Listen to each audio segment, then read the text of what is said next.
Vivir del deporte creo que hoy es una realidad, pero es algo incierto y creo que puede no durar mucho tiempo.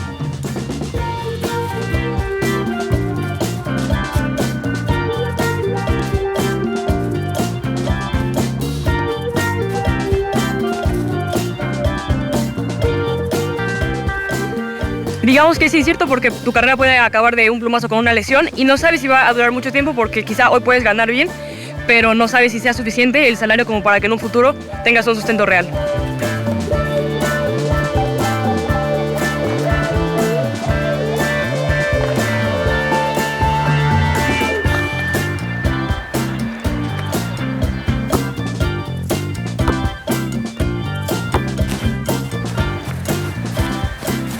Es decir, hoy puedo pagar renta y mis cuentas, pero en un futuro la renta no sé.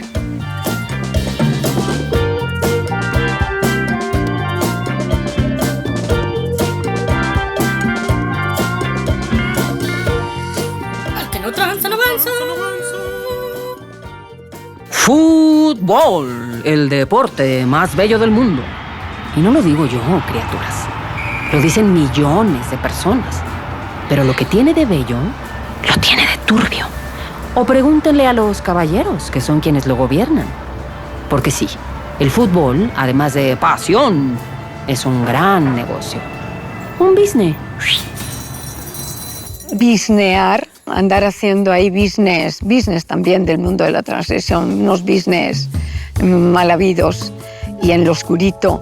Sorprende porque lo hemos aceptado como algo frecuente y de diario. Ya en los 80, gracias a la televisión, el fútbol era el deporte más popular del país. Y a nosotros, los mexicanos, nos encanta celebrarlo. Nos reuníamos todos frente a la tele con los primos, con los amigos, la cuñada, el vecino metiche. Todos sintonizábamos ese canal para ver el partido.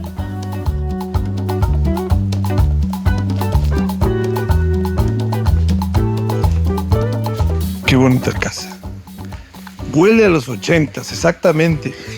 Huele a viejo, como olía las casas de las abuelas, de las tías. Ay, los 80s, qué época tan loca, ¿no? Veníamos de querernos soltar el pelo y de repente lo llenamos de spray.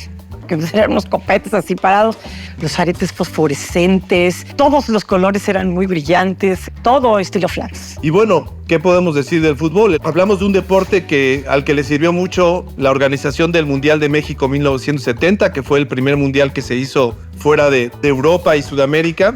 En el 70 había pasado el juego del siglo, había sido campeón mundial Pelé, lo dejaron en calzones, le arrancaron todo mientras lo cargaron, creo que hasta calzón chino experimentó nuestro querido Edson Arantes y dejó esa herencia de un mundial. Terminó haciéndonos creer que éramos capaces de vencer a muchos. Encontramos la representación de nuestros sueños en los futbolistas, en el seleccionado nacional. Lleva nuestros colores, nuestra bandera, porque si algo el mexicano tiene es ese nacionalismo. En el 78 en Argentina, que decíamos tenemos la mejor selección que se puedan imaginar, porque estaba Hugo Sánchez, porque estaba Cuellar, y de todo el mundo decía, no, le ganamos a Polonia, goleamos a Túnez y empatamos con Alemania. Al final los golearon todos y valimos madres. Después no fuimos porque nos eliminaron. El mago entra al área Y bueno, el fútbol para la década de los 80s ya era el deporte más importante en nuestro país. Y entonces ahí nos enteramos que venía el mundial. Era como, ¿qué hubo? ¿Es en serio? Vamos a tener otro mundial pero si se agarran hasta cachetadas para tener por una vez la sede y de repente México tenía un segundo mundial porque entró al quite con Colombia, no puede recibir el mundial como sede y por ahí México pues pasaba por el vecindario y dijo a alguien se le ofrece jugo, leche, pan, un poco de fruta, un mundial, tengo las instalaciones y dijeron órale va. Todo el mundo estaba involucrado porque ¿cuál va a ser la mascota del mundial? Usted y México 86 en América. Un mundial con todo para usted. Pues cómo no. pues un chile jalapeño. Claro que sí. Y entonces empezaron los puristas. No, los mexicanos no somos eso. Pero también nos divierte muchísimo todo este lenguaje picaresco. Chiquitibum, alabim, bomba, y entonces en la chiquitibum. Alabim, bomba, alabío, alabao, alabim, bomba. México, México, ra, ra, ra. Tengo la memoria muy fresca de la Chiquitibum, ¿no? Tan famosa. Disfrutamos algunas noches cantando las canciones vinculadas a esta cerveza. El orgullo de lograr por segunda vez la sede de una Copa Mundial es incomparable. Hoy, juntos de nuevo, haremos de México 86 la mejor fiesta del fútbol. Estamos listos. Y ya estamos preparados. Los estadios están relucientes. Ya tenemos los boletos comprados, los equipos al tiro, todos listos y... Está temblando un poquitito. No se asusten, vamos a quedarnos. Les doy la hora. 7 de la mañana, Chihuahua. 7 de la mañana, 19 minutos, 42 segundos. Tiempo del centro de México. Sigue temblando un poquitito, pero pues vamos a tomarlo con una gran tranquilidad. Vamos a esperar un segundo. Cuando le avisaron a Joao Avalanche que había habido un terremoto en la Ciudad de México, que el muy móndrigo dijo, ¿y los estadios están bien? Mandó una comitiva para ver si el Estadio Azteca no había sufrido daño y no, el único daño que sufrió el Estadio Azteca pues fue la mano de Dios. Que dará grabada para siempre en nuestro recuerdo. Para cobrar está Tomás Boy, para el remate llega Luis Flores, también Hugo. Aquí viene el balón hacia el centro. ¡Gol! ¡Qué Pudimos ver que Platini, que Zico eran capaces de fallar penaltis, no solamente Hugo Sánchez. 22, el equipo mexicano se va arriba. Paraguay nos empató porque Hugo la cagó. Viene el negrete al tiro. Llevaban la gente pancartas, ¿no? Venga México, viva México.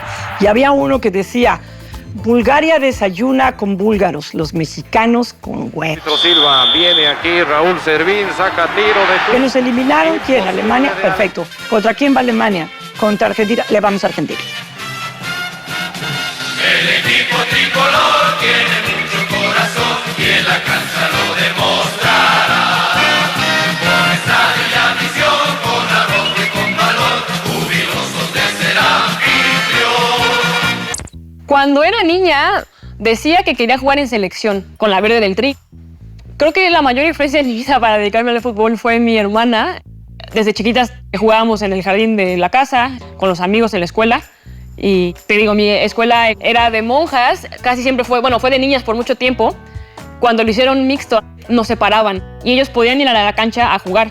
En algún mundo me escondía para subir con ellos y jugar porque en teoría yo no podía ir. A nosotros nos decían que si nos daban un balonazo, nos podíamos como quedar estériles, o sea que eso era lo que nos decían las monjas. Quizá el problema ya con niños llegó cuando se vuelve a ser competitivo. Escuchabas cosas como quien le pegue en la cara a la niña, 100 puntos. De repente sí también te llegaban mala leche. A la edad que te gusta, de 12 años, sexto, me reclutan junto con mis amigos para jugar en las fuerzas básicas del Lobos WAP. Salgo de las básicas, ahí es cuando ya empecé a ver que jugar era disruptivo.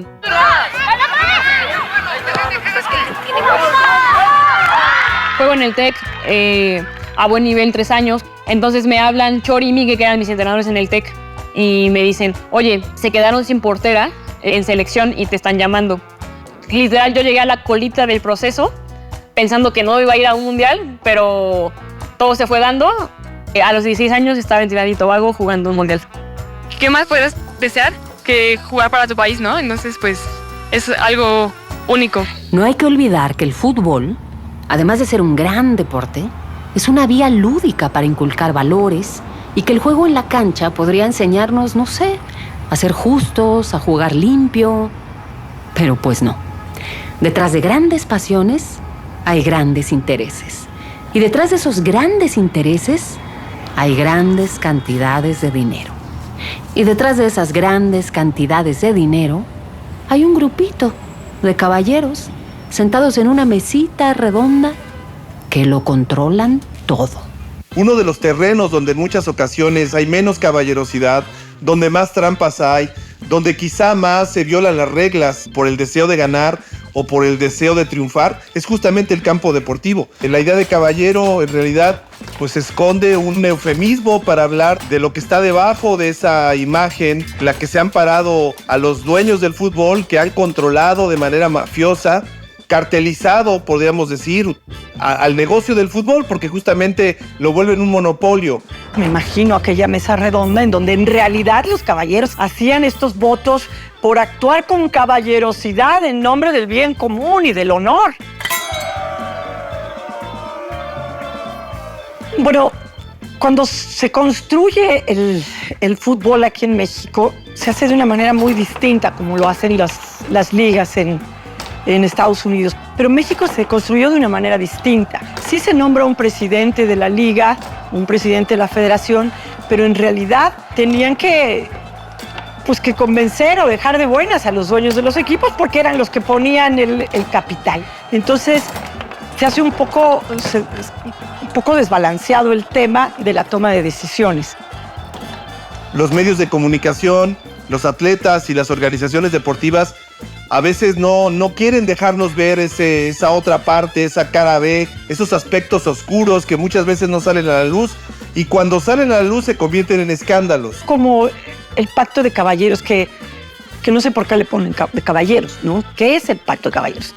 El pacto de caballeros entonces es un acuerdo verbal entre los dueños de los clubes para no permitir que los jugadores se vuelvan dueños de su propio futuro y de su propia posibilidad de contratarse como cualquier trabajador con quien ellos gusten. El pacto de caballeros bloquea la posibilidad de que los jugadores puedan contratarse con el club que les ofrezca mejores condiciones. Los jugadores pertenecían a los equipos. Yo ya firmé mi carta contigo y para irme a jugar a otro equipo necesitaba que tú liberaras mi carta o que alguien comprara mi carta. Entonces la FIFA cambia un poco el reglamento y dice, ya, los jugadores no son propiedad de los equipos. Los contratos van a ser por 3 y por 5 años, no pueden ser más de esos. Y terminando los contratos, los jugadores son libres de irse a donde quieran. Dijeron, no, entonces vamos a hacer una cosa. Entre nosotros no se vale que si un jugador está libre, tú lo compres. O sea, nosotros tenemos que presionar de una manera velada para que ese jugador no se vaya gratis. Se dice que el pacto de caballeros ya no existe, que ya un jugador se puede ir libre y veíamos que los jugadores se iban libres, pero al extranjero. Y decían, cuando regrese, me pagas el equivalente de esa transacción. Sabemos que como esta práctica entre estos caballeros, esta es la más conocida, la más criticada. Hay muchas otras prácticas y que sin duda han afectado al fútbol, pero que han estado presentes entre nosotros durante muchas décadas.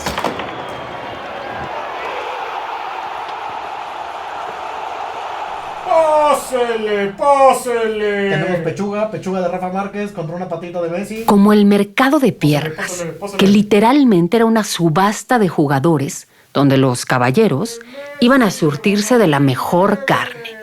Y así, comprando al por mayor, intercambiando el destino de estos jugadores, el fútbol se llenó de trampas que han trascendido en la historia. Ay, criaturas. Muchas veces creemos que la trampa es la puerta fácil para salirnos con la nuestra. Y pensamos que no llegará la consecuencia. Total, no pasa nada. Hasta que sí, como ocurrió con el emblemático caso de los cachirules. Un cachirul es aquel deportista que acepta falsear su acta de nacimiento para poder jugar ligas de jóvenes, ¿no? En la selección no adulta, y seguramente tiene que ver con este personaje de televisión de hace décadas. ¡Cachirulo! Estoy desde un gran golpe, qué barbaridad. ¿Qué tal, amigos? ¿Cómo están? ¿Cachirulo? Bueno, sí, en los cuentos de cachirul. Pero en términos deportivos, un cachirul es alguien que no corresponde a esa categoría y se sacó un acta falsa. Vamos a suponer que la categoría tope es 13 años. Entonces, si tú a un niño de 15 años le sacas un acta falsa, es más alto y entonces tienes una ventaja en una categoría de 13. Y el fútbol lo detecta cuando empiezan a hacer los campeonatos con límite de edad, sub-17, sub-20, sub-23, etcétera, entonces había hasta esta broma cuando veíamos los mundiales. Entonces veías ahí no sé, a cualquier otro equipo y entonces lo veías ahí con un bigotillo incipiente y todo medio flaquirucho, sin desarrollar, y de repente aparecía el africano con un mostacho así, con barba, y metía un gol y lo felicitaba y decía, no, hombre, le está dedicando el gol a sus hijos y a sus nietos, porque todo el mundo decía, ¿cómo? Y entonces la FIFA dijo, no, saben que no está padre. Y de repente Toño Moreno en su columna dice, o el anuario está mal o estamos haciendo trampa. Bueno, pues resulta que a principios de los años 80 yo escribía una columna en el periódico Ovaciones, buscaba en los periódicos cualquier información que hubiera de fútbol internacional, guardaba los cables, pero cuando viene el Mundial 86, que me hago amigo de la gente de prensa de FIFA, me inscribo al FIFA News y eran las noticias más importantes de la FIFA. Me llama la atención que en enero-febrero del 88 el editorial de FIFA News decía, cuidado con los jugadores que alteran la edad en los mundiales juveniles. La FIFA les advertía, te lo digo Juan para que me entiendas Pedro, a todos los países, cuidado, no alteren edades. Si nos damos cuenta, habrá un castigo. Era un tema como raro. No olvidemos que los cachirules y el engaño en las edades de los jugadores, sobre todo en los juveniles, era una práctica que se venía llevando a cabo a nivel mundial en muchos países. No era broma que el día que se supiera que había una selección que alteraba las edades, podía haber una suspensión de 2 años de todas las categorías si eso se comprobaba.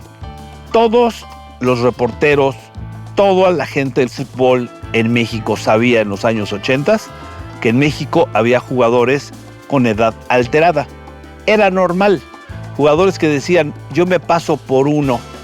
Y entonces les cambiaban el acta de nacimiento o el pasaporte y todos decíamos, este seguro es cachirul. Entonces empezó como esa onda de, bueno, pues tú di que nació en enero, regístralo como si hubiera nacido en enero. Vamos a suponer que no tuviera 2 actas, pero sino que de entrada estaba registrado antes, ¿no? Pero empieza como este juego de tener como un recurso y lo empezamos a ver como una viveza, como, tengo una solución, podemos hacer eso, cuando en realidad es una trampa. La federación, entonces encabezada por Rafael del Castillo, nos regaló así en la mano a todo el mundo un anuario. No había redes sociales, eso era un tesoro. Y me doy cuenta que ahí están las edades verdaderas. La edad de Aurelio Rivera, de José de la Fuente, de José Luis Mata, de Gerardo Jiménez.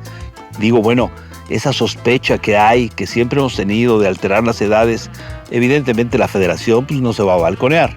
Sí se balconeó. Pues eso lo deja ahí en la mesa Toño Moreno como... Pues a ver, federación, explícanos. Está bien que jalen, pero no descobijen. No habían falsificado el acta por meses, como lo hacían las mamás para que sus hijos pudieran entrar a la primaria. Había jugadores que eran hasta 6 o 7 años más mayores de la categoría. El coreano Rivera era 6 años más grande, tenía 26 o 27 años, jugando una categoría sub-20. Es más, el mismo coreano Rivera después dijo, hombre, solamente había 2 que no eran cachirules. Imagínense lo que eso representaba. Aquí tenemos otras actas, copias certificadas en donde se prueba que los 2 jugadores del Monterrey rebasan la edad. Entonces, si como dice el doctor, él no sabe, alguien en su federación debe de saber. Yo me imagino que habrá habido muchas llamadas, muchas pequeñas juntas o grandes juntas, para decir qué decimos o qué hacemos. Optaron por no decir nada. Y simultáneamente, un periodista del periódico La Jornada, que siguió el caso, La Jornada no tenía compromisos como otros, Miguel Ángel Ramírez, investiga, consigue las actas y dice, no necesitamos explicación de la federación, esto es real. Los mismos días se jugaba aquel premundial, la selección mexicana dirigida por el técnico Francisco Avilán, estaba buscando el boleto para México al Mundial Juvenil. Los federativos de Guatemala, que habían visto los programas de televisión, las notas y todo, comenzaban a sospechar que si ellos protestaban, a México lo podían sancionar del Mundial Juvenil y ellos podían calificar al Mundial Juvenil de Arabia. Pero entonces Rafael del Castillo, que era el presidente de la Federación Mexicana, dijo, no hombre, tú tranquilo, yo conozco a alguien. Porque había una tremenda y excelente relación entre los directivos de México y la FIFA. Nadie imaginaba en ese momento que el caso iba a ser más grande. Y decían, bueno, pero el castigo es 2 años a la categoría y a la selección que cometió la trampa. Y yo ya veía venir el siguiente mundial, ¿no? Yo decía, bueno, el siguiente ya es fuera de México, el siguiente mundial es en Italia. Había grandes expectativas por nuestros atletas, es más, se había gastado un dineral para que fueran. Hugo Sánchez estaba en apogeo en España, volvían a renovarse las expectativas y las esperanzas de la selección nacional. Decíamos, ahora sí, si nos fue bien en el 86, agárrense para el 90, y se da el aviso. La Federación Internacional de Fútbol Asociación, la FIFA, anunció el día de hoy que elimina a México definitivamente de cualquier torneo organizado por la FIFA en los próximos 2 años. México fuera del Mundial del 90. ¿Qué? Sí, fuera del Mundial del 90. Regresaremos a un Mundial hasta que tú tengas la edad de Guardado. No lo sabía. No estaba informado de la situación. ¿Por qué no fueron al Mundial de cuál, perdón? Todas tus selecciones. O sea, no puede ir la juvenil, ni la mayor, ni la femenil, ni la de plata. Ninguna selección de México puede participar en ningún evento de la FIFA en 2 años. Así es que la soberbia, creo yo, de suponer que si se iba a FIFA para protestar o para pedir perdón o para negociar el tema, pues eso nos mató. Porque el mexicano no fue a disculparse, ¿sabes? Fue a decirle a la FIFA que la FIFA estaba mal, como lo ha hecho en la época del grito homofóbico. Le fue a decir a la FIFA que la FIFA estaba loca, que en realidad ese era un grito parte de nuestra cultura. Y este es el insulto mayor que hay en los campos de fútbol. En su inicio, no es alguien homosexual, sino alguien que tiene preferencia por realizar relaciones sexuales anales. Aparece la palabra puto muy documentada ya en el siglo XVII y XVIII, pero con motivos de tertulias académicas preguntándose cuál es el sexo de los ángeles, porque si ves la iconografía de los ángeles, nunca tienen sexo, son asexuados. Y entonces los de las tertulias académicas piensan, ¿serán los ángeles putos? Aquí ven el capítulo importante. Entonces ahí sí regresaron con el rabo entre las patas, porque cuando dieron la noticia de México fuera del Mundial del 90, o sea, nos estaban así arrancando el corazón futbolero. Mucha gente se enteró de México evidenciado como un país que tenía que engañar para poder ganar en un torneo, en este caso en un mundial de fútbol juvenil. Y eso es lo que más vergüenza generó. Se exhibió a México como un país tramposo desde el campo deportivo. Eso no da gusto. O sea, ¿por qué no vino México al mundial? Porque hacían trampa, porque metían jugadores que no debían meter, porque alteraban documentos oficiales, lo cual es un delito. Entonces, ¿qué representa en el paso de los años esta historia? Un capítulo negro. Pero ya ven ustedes que FIFA en el dictamen establece que no se demostró culpabilidad, pero se contradice la misma firma, porque al no haber culpabilidad no puede haber sanción de 2 años internacional para los equipos. ¿Ustedes lo entienden? Que no son abogados, pero por sentido común, ¿verdad? Pues yo como abogado y por sentido común tampoco lo entiendo. Y como telenovela, el capítulo de los cachirules puso la letra escarlata a México, exhibiéndolo como un país corrupto que hace trampa para entrar al juego. ¿Y qué hizo el mexicano? Matar al mensajero. Los periodistas fueron los causantes de sacar eso a la luz. ¿Qué nos estás pidiendo? ¿Que metamos la basura abajo de la alfombra y que nos callemos la boca? No. Y es que he dicho, qué bueno que el periodismo, por supuesto, un tipo como José Ramón tuvo la valentía de sacar los documentos. A los directivos primero y luego los periodistas después. ¿Por qué? Porque se metieron con saña. Porque tenían entre ustedes problemas con los directivos. No. ¿Qué culpa tenemos los jugadores y los entrenadores? O sea, ¿qué culpa tenemos los periodistas de investigar? La función de un periodista no es sacar la matraca. Ay Dios, ahora sí. No es sacar la matraca. No es a ultranza aplaudir lo que está pasando en la cancha si va en contra de los lineamientos y los valores del periodismo. Bueno, el deber que tiene un periodista con la sociedad me parece que se resume en algo que alguna vez le escuché a Menotti, Él decía, cuando yo llegué al fútbol mexicano, escuchaba con mucho orgullo a periodistas que decían, es que yo soy un periodista sin compromisos. Y debería ser al revés. El periodista debe tener compromisos. Si alguien está inventando un penalti, tienes que decir que inventó un penalti, no porque va en contra de tu equipo. Y creo que el ejercicio que hicieron fue ese. Yo siempre voy a aplaudir, pase lo que pase, lo que hicieron mis compañeros periodistas. Y todavía en los 70s y 80s se intentaba tener una prensa domesticada al servicio, el no preguntas incómodas, el no pago para que me peguen, el dar el chayote. Chayo, el chayote, el chayotear, es el periodista que está pagado para que dé cierto tipo de información, tal cual espera la autoridad. También me decían, es que si tú hubieras llegado, en lugar de publicarlo, con eso, con el presidente de la federación o con la gente de federación a decirle, oiga, tengo esto, si no lo publico. No, nunca fue eso, para nada.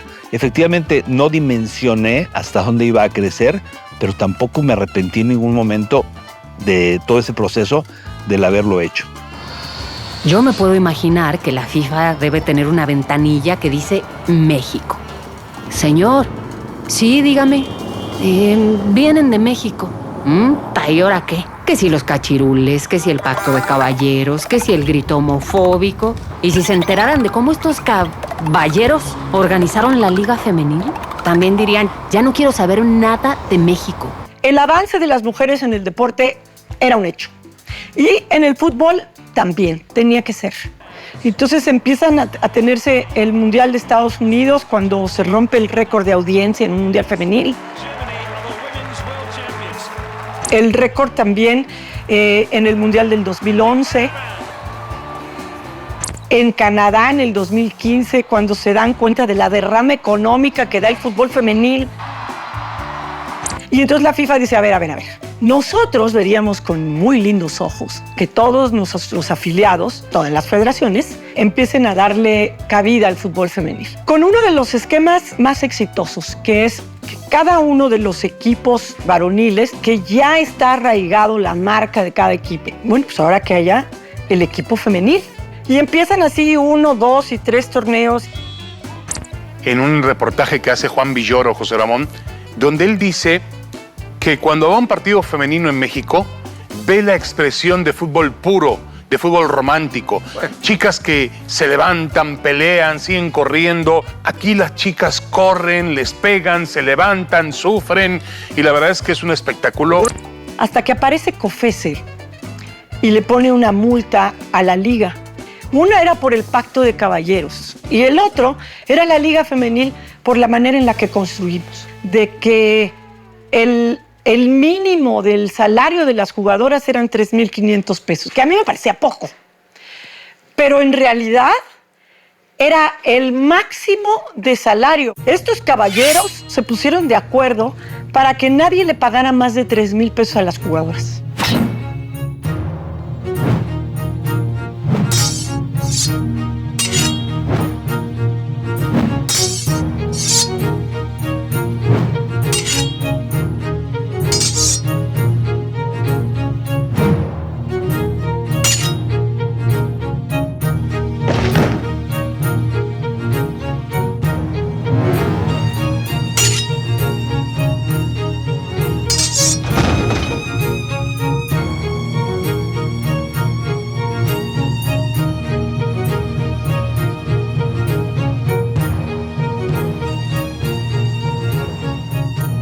¿3,000 pesos mensuales? O sea, yo creo que el menos pagado, los varoniles ganan unos 20,000 pesos, o sea... Un jugador recién debutado puede ganar desde 50,000 hasta 150,000 pesos, ¿no? Mientras que una estrella puede ganar, creo que $5 millones anualmente.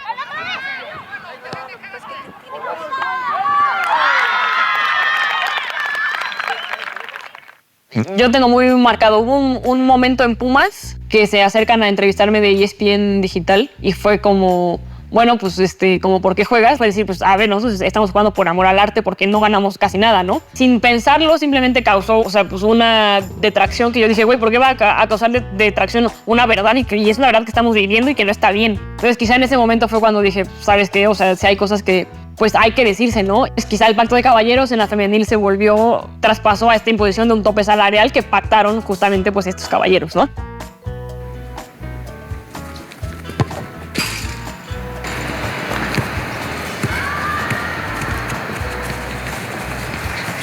Ahora, con 1.500, 2.800 menos comidas o 3.000 al mes, realmente no te alcanzaba para nada.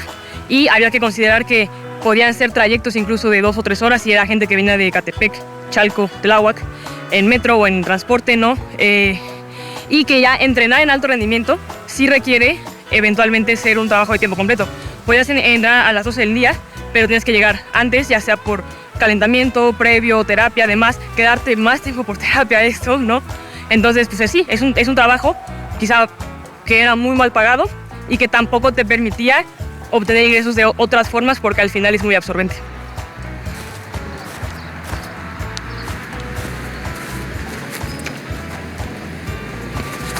De manera personal, el brinco fue de 2.800 menos comidas. De ahí fue un brinco a 15, pero no todas ganaban eso. Había gente que ganaba 4, había gente que ganaba 6, había gente que ganaba 8, ¿no?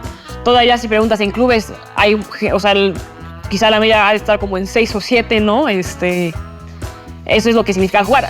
Ahora, ya también hoy en día hay gente que ya con el crecimiento y el despegue de la liga, tanto en audiencia como en despliegue televisivo, ¿no? Demás, pues ya puedes ver salarios ahora sí en equipos como los Regios, ¿no? De 80,000 pesos, ¿no? De 100,000 pesos, ¿no? Y todavía el promedio, no, o sea, sigue sin ser muy alto. Yo digo que si bien te va, el promedio ha de estar, ¿qué te gusta? En 7 al mes, más o menos.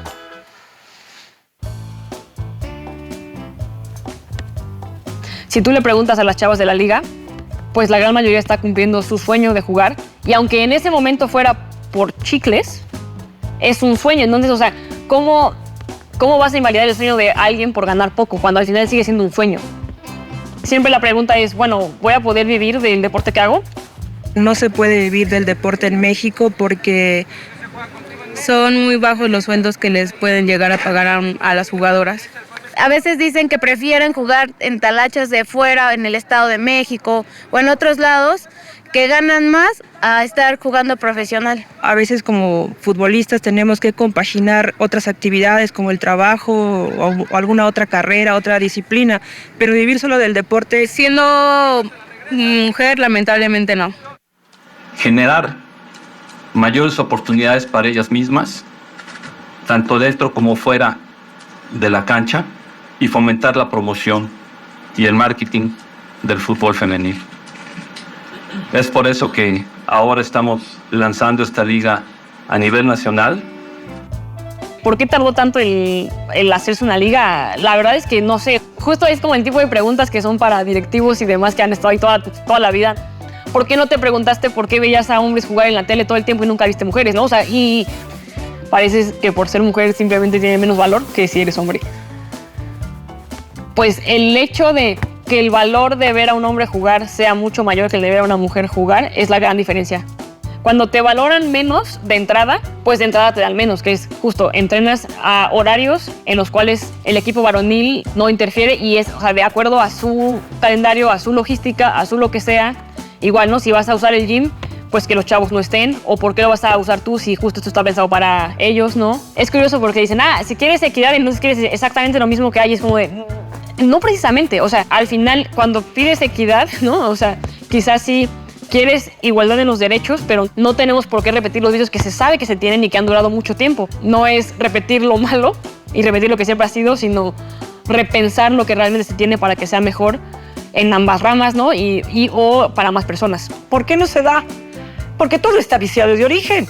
Porque el 80% o el 85% de los comentaristas son hombres que no les interesa el fútbol femenil y que siguen pensando que le hicieron un favor al fútbol femenil.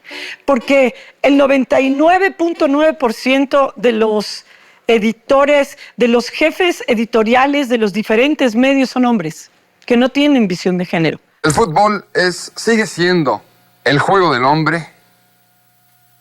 ¿Cómo ves el fútbol femenil? Debido a que fui dotado de una oreja muy buena, sí, retomo las palabras del señor Treyes. que dijo este fútbol es muy competitivo, muy dinámico, de una marca exigente y terrible, y no te puedes adornar frente a tales armas que te someten. Entonces el juego es realmente del hombre que expone y que dinamiza. Necesitamos gente que acepte el cambio cultural para integrar a la mujer en el deporte, en el fútbol, con equidad. Pueden ser hombres, pueden ser mujeres, pero tiene que haber un convencimiento por el cambio cultural. Nosotras no cabemos en la cocina, cabemos en muchos lados. Este no es nuestro lugar, no es mi lugar. Ya me enojé, me largo. Mi lugar no es la cocina. Ahora, ¿qué falta por hacer? En lo que concierne a la liga, falta regularla de forma transparente, tal que se pueda cuidar y mejorar lo que es importante en términos deportivos, que es la formación de jugadores y el desempeño en competencia. Todos en la industria, dígase, jugadores, directivos, DTs, medios y afición, sepan qué está pasando y justo se puedan cuidar los aspectos que son realmente importantes, que son los deportivos. Afuera de la liga, creo que falta hacer que el deporte femenil y en cualquier esfera sea una realidad desde la base. Es entender el deporte como algo que es accesible para todos y que tiene que estar en todas las esferas de la vida y en todas las edades. No es solamente una cosa de élite profesional, sino es parte de la vida humana y tiene que fomentarse desde las escuelas, ¿no? En casa, que sea una realidad en la calle, ¿no? En el llano y no solamente en un estadio profesional.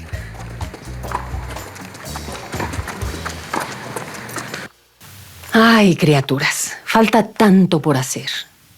A lo mejor esa maldición del ya merito no se va a romper hasta que aprendamos a jugar limpio. Ya es momento de que el balón esté en nuestra cancha, también de las mujeres, y cambiemos los fuera de lugar y los penales por victorias que podamos celebrar juntos, juntas y juntes. Reunidos, reunidas y reunides gritando a todo pulmón: ¡México! ¡México! ¡Ey, chamaco, cabrón! ¡No me estés rayando la columna! O sea, con este miedo de que yo no iba a vivir de jugar fútbol porque ganaba nada, surgió la idea de escribir este manifiesto, ¿no? Se titula Cuando todas juegan. 1. Reivindicamos que las mujeres sean reconocidas como personas, seres humanos completos. Es decir, que las futbolistas y demás mujeres en el ámbito futbolístico puedan ser madres, estudiantes y trabajadoras por elección, sin necesidad de enfrentar barreras de género históricas y sistemáticamente impuestas. 2. Pedimos que la industria del fútbol y todas las personas que participan en ella dejen de ver quién juega, quién transmite, quién comenta y quién dirige para enfocarse en cómo juega, cómo transmite, cómo comenta y cómo dirige. 3. Demandamos una verdadera equidad que aspire a hacer del fútbol femenil un negocio propio y autosustentable, ajeno a los ingresos y los resultados de sus contrapartes varoniles. 4. Exigimos acabar con las formas actuales del juego cuyos roles de género, aún enquistados, agreden desde el lenguaje, acosan y censuran todo aquello que las cuestiona. 5. Celebramos que el fútbol femenil se haya catapultado como un movimiento revolucionario en sí mismo y deseamos que continúe como plataforma activista. Firman, escriben, jugadoras de la Liga Femenil en México.